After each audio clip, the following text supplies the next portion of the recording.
I'm David Hamburger, and in this lesson, I'm going to show you one way to start taking your blues licks up the neck. Now, this weekend, I'm going to be teaching an entire workshop on how to play blues up the neck, and if you'd like to learn more about that and sign up for the workshop, there's a link below or a link on screen. But right now, I'm just going to take one of those ideas and show you how it works. So, the idea of playing up the neck is mostly a way to create contrast. Like if you're playing blues and you're playing in open position, moving up the neck is a great way to add some new sounds to what you're playing. And playing thirds when you get to the 4 chord is a really great way to start working on this because it's one place where you have to just play for a couple of bars, right? So you're playing along in E, 12-bar blues in E. Here's the first line, just playing in open position. Now here comes bar 5, and we've got 2 bars of A7.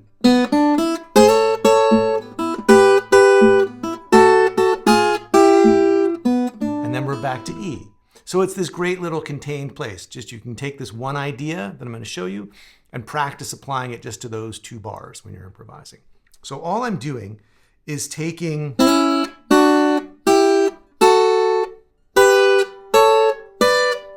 this harmonized scale. I'm taking a scale that I'm just playing 2 notes of the scale at a time. It's an A Mixolydian scale, which you can think of as just an A major scale with the last note made flat, so that it's got a flat 7. And then all I did was take that scale and play the notes of that scale high string and just keep going, and then do the same thing, just play the scale on the 2nd string until you have the notes kind of laid out so that you can play them 2 at a time.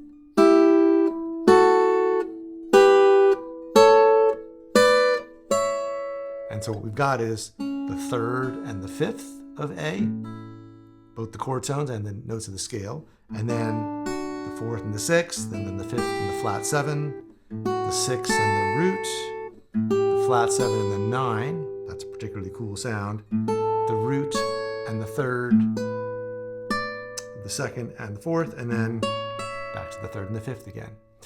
Which is all very well and good, but let me just show you a couple specific moves you can do, because once you have those under your fingers and in your ears, it'll be a good mnemonic. Like licks are always a good way to remember what the moves are and where the scale notes are. So this is a great place to start, and you can look and see that that shape might be familiar. Like it, looks like this shape kind of slid up. So it's the top of an A chord, right? So, and another good landing spot that might be familiar is this one right here, which you can see is kind of the top of an A7 chord, and you probably even play that sort of stuff. So here we've got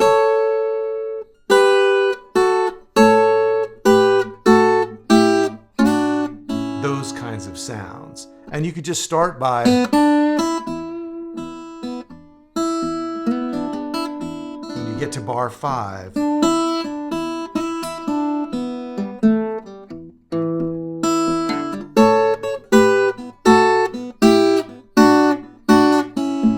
going down the harmonized scale.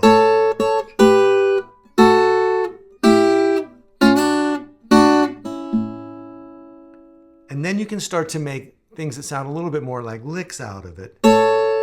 Anytime you've got a shape and the next shape down is both notes are 2 frets away. So if you're going from this shape to this shape, where you're going from the 10th to the 8th fret and then the 9th to the 7th fret, anytime you've got a pair of shapes like that, you can connect them by half steps, so going chromatically or fret by fret from one to the next.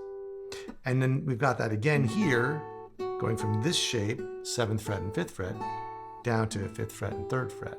So you can do that as well. So you could have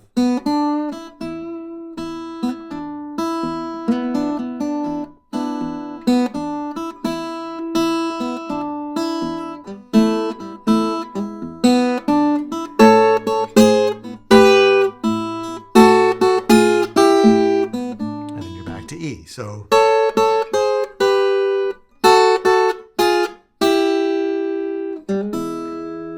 and so, of course, you can also go up. And that particular set of notes sounds cool because you start off basically on an A chord, get to an A7, and then get to an A9.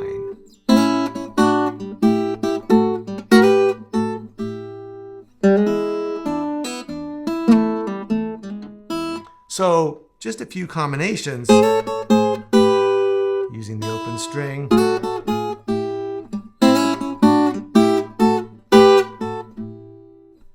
You can even jump around.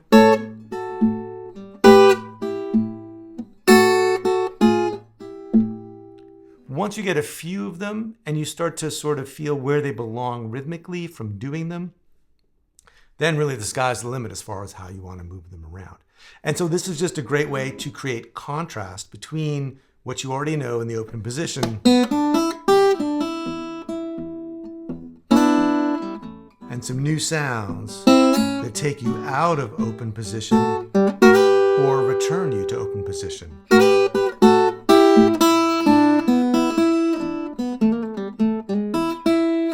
So that's one way to get out of open position and up the neck, using thirds when you get to the A chord in bars 5 and 6 of a blues. Again, if you'd like to join the workshop and spend a couple hours working on not just thirds, but also sixths and chord shapes up the neck and call and response, and just get a whole bunch of strategies for how you can start to move up the neck, learn some whole blues choruses that use these ideas, then click on the link below. You can learn more about the workshop and sign up to join me. And if you do, I'll see you on Saturday. And otherwise, thanks for watching, and I'll see you next time.